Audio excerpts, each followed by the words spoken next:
रोहित, तू पक्का अंदर नहीं सोएगा? नहीं नहीं, मैं यहाँ आंगन में ही सोऊंगा, मैं अंदर नहीं जाऊंगा। ठीक है, जैसा तेरा दिल करे। रोशनी अंदर चली गई और रोहित घने काले अंधेरे में आंगन के झूले पर बैठ गया। झूलते झूलते उसकी आंखें बंद होने लगी थीं, लेकिन तभी अचानक उसके पीछे की तरफ पेड़ों के बीच में से एक भेड़िए की रोने की आवाज सुनाई दी और तभी उसे किसी के कदमों की आहट सुनाई दी, जैसे कोई उसकी ओर चल के आ रहा था। कौन है वहां? रोहित थोड़ी हिम्मत करके उठा और उस आवाज की ओर उसने अपने कदम बढ़ाने शुरू कर दिए। उसने देखा कि पेड़ अब और भी तेजी से हिलने लगे थे। तभी एक भेड़िए ने अचानक उस पर छलांग लगाई। भेड़िए को तेजी से अपने ऊपर आता देख रोहित जमीन पर गिर पड़ा, लेकिन जैसे ही उसने अपनी आंखें खोली, भेड़िया कहाँ गया? अचानक गायब कैसे हो गया? क्या हो रहा है मेरे साथ? कहीं ये सब सच में मेरा वहम तो नहीं है? उसके बाद रोहित ने अपने चारों तरफ देखा कि एकदम सन्नाटा छाया हुआ था। वो फिर वापस जाकर झूले पर बैठ गया। उसे समझ नहीं आ रहा था कि ये घटनाएं एक सपना थी या वास्तव में उसके साथ हो रही थी। तभी दूर से विला के गेट पर उसकी होने वाली बीवी आरवी दिखी। आरवी, ये यहाँ इतनी रात को क्या कर रही है? बिना बताए कैसे आ गई? रोहित भागते हुए गेट के पास पहुंचा। क्या हुआ आरवी, तुम यहाँ? इस वक्त सब ठीक तो है ना? आरवी उसके सामने एकदम चुपचाप खड़ी थी, जैसे रोहित से गुस्सा हो। क्या हुआ? बोलती क्यों नहीं? किसी के साथ आई हो? किसी ने कुछ कहा? अच्छा चलो, मेरे साथ चलो, आगे बैठो, यहाँ खड़े रहना ठीक नहीं है। चलो चलो जल्दी चलो। रोहित आरवी को आंगन में लेकर आया और दोनों झूले पर बैठ गए। झूलते हुए रोहित की नजर आरवी के पैरों पर पड़ी। उसने देखा कि आरवी के पैर पीछे की तरफ मुड़े हुए थे और फिर उसने तुरंत आरवी के चेहरे को देखा। कौन हो तुम? ये तुम्हारे चेहरे को क्या हो रहा है? आरवी का पूरा चेहरा काला पड़ चुका था। उस काले चेहरे पर कई तरह के लाल लाल खरोंचने के निशान थे, जो अंधेरे में रोशनी की तरह चमक रहे थे। उसके आंखों से बड़े बड़े खून के आंसू बह रहे थे। मैंने कहा था ना तुझे, यहाँ से चला जा। आखिरी बार समझा रही हूँ, भाग जा यहाँ से। इतना सुनते ही रोहित बेहोश होकर नीचे गिर गया। अगले दिन सुबह जब रोशनी आंगन में आई, हाँ, रोहित को जमीन पर बेहोश पड़ा हुआ देखकर रोशनी डरते हुए उसके पास भागी और उसे उठाने की कोशिश करने लगी। पापा जल्दी से पानी लेकर आओ। रोहित उठो, क्या हुआ? रोशनी के पापा दौड़ते हुए अंदर से पानी लेकर आए। रोशनी ने उनसे गिलास लिया और थोड़ा सा पानी हाथ में लेकर रोहित के मुंह पर छिड़का। पानी लगते ही रोहित अचानक उठ बैठा और डरते हुए रोशनी के हाथों को जोर से पकड़ लिया। रोहित, तू इतना डरा हुआ क्यों है? क्या हुआ? तू बेहोश कैसे हुआ? यहाँ से चलते हैं रोशनी, अब मैं यहाँ नहीं रुकूंगा। यहाँ से चलो रोशनी। क्यों? क्या हुआ? कुछ बोल तो। रात को मेरे साथ एक बहुत ही खतरनाक हादसा हुआ। हम चलते हैं यहाँ से। हम घर पर ही शादी की तैयारी करेंगे, सारी तैयारी कर लेंगे। तुम चलो प्लीज प्लीज रोशनी। रोहित के हाथ गर्म थे और वो इतनी बुरी तरह कांप रहा था कि रोशनी को लगा उसकी तबीयत बहुत ज्यादा खराब होने की वजह से उसने कोई बुरा सपना देखा है। तू बहुत बीमार है रोहित, जाकर अपने कमरे में थोड़ा आराम कर ले और देख जरा अपने आप को। सारी रात यहाँ आंगन में बिता के कितना गंदा हो गया है। मिट्टी लगी हुई है सब जगह। गर्म पानी से नहा भी लेना। रोहित को उसके कमरे में भेजने के बाद रोशनी आंगन में थोड़ा टहलने लगी। कुछ देर टहलने के बाद वो अपने कमरे में गई और सीधे नहाने चली गई। नहाकर जब वो आईने के सामने अपने बाल सुखाने आई, उसे वहां अपनी शक्ल की जगह एक डरावनी शक्ल की झलक दिखाई दी। वो घबरा गई, लेकिन तभी वो शक्ल गायब हो गई। लगता है मुझ पे भी रोहित की बातों का असर हो रहा है। फिर वो जब वापस आईने के सामने अपना मेकअप करने के लिए आई, तभी उसे फिर से वही झलक दिखाई दी। मुझे लग रहा है मेरी भी तबीयत खराब हो रही है। ऐसा करती हूँ, नीचे जाकर सबके साथ बैठती हूँ। जैसे ही रोशनी ने अपने कमरे से बाहर निकलने के लिए कदम बढ़ाए, उसे महसूस हुआ कि किसी ने उसके कंधे पर हाथ रखा है। रोशनी डर कर पीछे मुड़ी, लेकिन उसे वहां कोई नहीं दिखा।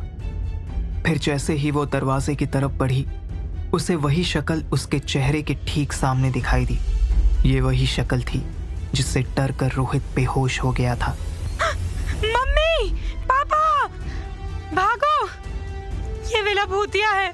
रोशनी तेजी से नीचे भागते हुए पहुंची। हम लोग यहाँ से चले जाते हैं, जल्दी। क्या हुआ रोशनी? तेरे साथ भी कुछ हुआ क्या? सुबह जैसा तूने बताया था, मेरे साथ भी वैसा ही कुछ हादसा हुआ। लेकिन रोहित को छोड़कर रोशनी की बातों पर किसी को यकीन नहीं हुआ और सबको यही लगा कि दोनों मिलकर सबके साथ मस्ती कर रहे थे। उसके बाद जब रोहित अपने कमरे में नहाने के लिए गया, उसने देखा कि शावर से बहते हुए पानी का रंग लाल हो रहा है। खून, खून! रोहित उसी हालत में बाथरूम से बाहर आ गया और जब उसने आईने में खुद को देखा तो उसे कुछ भी लाल नजर नहीं आया। मैं अब एक पल भी यहाँ पे नहीं रुकूंगा। ये विला भूतिया है। मैं नहीं रुकूंगा यहाँ पे। मैं जा रहा हूँ।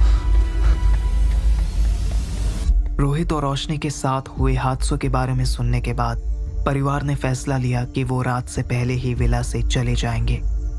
लेकिन शादी के घर में कई लोग होते हैं और उन सब की खातिरदारी में कोई कमी नहीं छोड़ी जा सकती। इसलिए खाना बनाने के लिए रोशनी की मम्मी किचन में चली गई और मजबूरन रोशनी को भी जाना पड़ा। माँ, मुझे लग रहा है जितना जल्दी हो सके हमें यहाँ से चले जाना चाहिए। खाना तो हम बाहर जाकर भी खा सकते थे। रोशनी की मम्मी को लग रहा था कि रोशनी मजाक कर रही थी, इसलिए उन्होंने तभी कुछ नहीं कहा। माँ, ये देखो माँ। जैसे ही उसकी मम्मी ने पीछे देखा, उन्हें कांच की आचार की बरनी हवा में उड़ते हुए दिखाई दी और वो बरनी अचानक जमीन पे गिर पड़ी। रोशनी और उसकी मम्मी भागते हुए हॉल में आए, जहां सब बैठे हुए थे। रोशनी की मम्मी को अब यकीन हो गया था कि रोहित और रोशनी मजाक नहीं कर रहे थे। हमें अभी के अभी यहाँ से निकल जाना चाहिए। आंटी ने रोशनी की बात में हामी देते हुए सबको आचार की बरनी के बारे में बताया। वो ये कह ही रही थी कि देखते देखते हॉल में रखी सभी चीजें हवा में उड़ने लगी और यहाँ वहां जाकर दीवार से टकराने लगी। मैं कल से आप लोगों को समझाने की कोशिश कर रहा हूँ, यहाँ पे कुछ है, कुछ है। मैं भी यही बोल रही थी, लेकिन किसी ने मेरी बात ही नहीं मानी। तभी एक आवाज ने उनको दस्तक दी। आखिरी बार तुम लोगों से बोल रही हूँ, भाग जाओ यहाँ से, भाग जाओ, वरना तुम लोग जिंदगी भर के लिए यही बंद हो जाओगे। उस आवाज को सुनते ही जिसे अपना जो भी सामान मिला सब अपने साथ लेकर वहां से भाग गए और उसके बाद ही रोशनी ने पापा को कॉल किया। अब विला फिर से खाली हो चुका था और पापा को फिर से काम भी मिलने लगा था, तो पापा ने फैसला किया कि हम सब फिर से विला में रहने जाएंगे। इतनी जल्दी हमें जाता हुआ देखकर सच्चिदानंद अंकल तो खुश नहीं थे, लेकिन उन्हें इस बात की खुशी थी कि अब पापा के सर पे काम ना मिलने का बोझ तो नहीं रहेगा।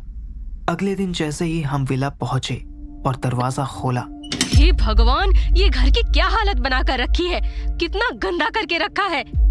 मम्मी को इतना गुस्सा आया कि मम्मी ने दीदी को बोला कि वो रोशनी को उसी वक्त घर बुलाए। हाँ रोशनी, तू किधर है यार? विला की क्या हालत बना रखी है। तू अभी के अभी विला आ जा। दिया, मैं उस विला में कभी नहीं आऊंगी और वो सब हमने नहीं किया है। और रोशनी और उसके परिवार के साथ जो भी हादसे हुए उसने सब दीदी को बताया, लेकिन दीदी ने रोशनी की बात पर यकीन नहीं किया। रोशनी, हम भी यहीं रहते हैं, लेकिन हमारे साथ कभी भी ऐसा नहीं हुआ और ये कोई तरीका नहीं होता यार किसी के घर रहने का। तभी मम्मी और दीदी किचन में घुसे। शी, ये कैसी बदबू है? ऐसा लग रहा है जैसे बहुत सारे चूहे मर गए हों। दिया, देख तो हर जगह सामान बिखरा पड़ा है। ये देखो, यहाँ अचार की बंडी टूटी पड़ी है, इसमें से बदबू आ रही है।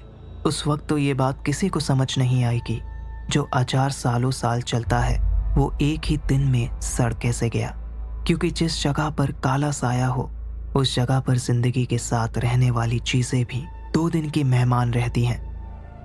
मैंने मान लिया था कि जो मेरे साथ हुआ वो कोई वहम नहीं था। ये जरूर उसी काली शक्ति का काम है, वरना कोई भी इंसान किसी दूसरे के घर को ऐसे तहस नहस कैसे कर सकता है। एकांश, तुम्हारे सर से अभी तक ये भूत नहीं उतरा। इस घर में वो लोग शादी का माहौल बनाने आए थे और कम से कम 50 लोग तो आए ही होंगे, और उन्होंने ही मस्ती मजाक में सब किया होगा। उन्हें सब सही करके जाना चाहिए था, पर खैर अब हमें ही करना पड़ेगा। पूरा घर साफ करने में काफी घंटे लग गए। सफाई के बाद जब सब सोने चले गए तब मैंने मम्मी पापा को उनके कमरे में बात करते हुए सुना। सुनिए जी, मैं एकांश के सामने कुछ कहना नहीं चाहती थी, इसीलिए उस वक्त चुप थी। लेकिन सच में घर की हालत कुछ ज्यादा ही खराब थी। जो भी यहाँ रहने आए थे वो अच्छे लोग थे, और दिया के दोस्त भी। मुझे नहीं लगता उन्होंने इतनी तबाही मचाई होगी। देखो, मुझे नहीं पता इस घर का हाल इतना खराब क्यों है, लेकिन मुझे इससे जुड़ी कोई बात नहीं करनी। आपको याद है जब एकांश पैदा हुआ था तब एकांश के दादाजी ने क्या कहा था इसकी कुंडली के बारे में? ये सब पुराने ख्यालात की बातें हैं। आप भूल गए होंगे, लेकिन मुझे अच्छी तरह से याद है। उन्होंने कहा था इसकी कुंडली में लिखा है कि इसे शायद अंदरूनी शक्तियां दिख सकती हैं, और आप भी इसे हर डील करते वक्त साथ ले जाते हैं, उसको लकी मान के। ये सब कौन सा जमाने के ख्याल लेके बैठी हो तुम? भूल जाओ ये सब। एकांश थोड़ा सेंसिटिव है और कुछ नहीं। प्लीज अब दोबारा ये सब मत करना।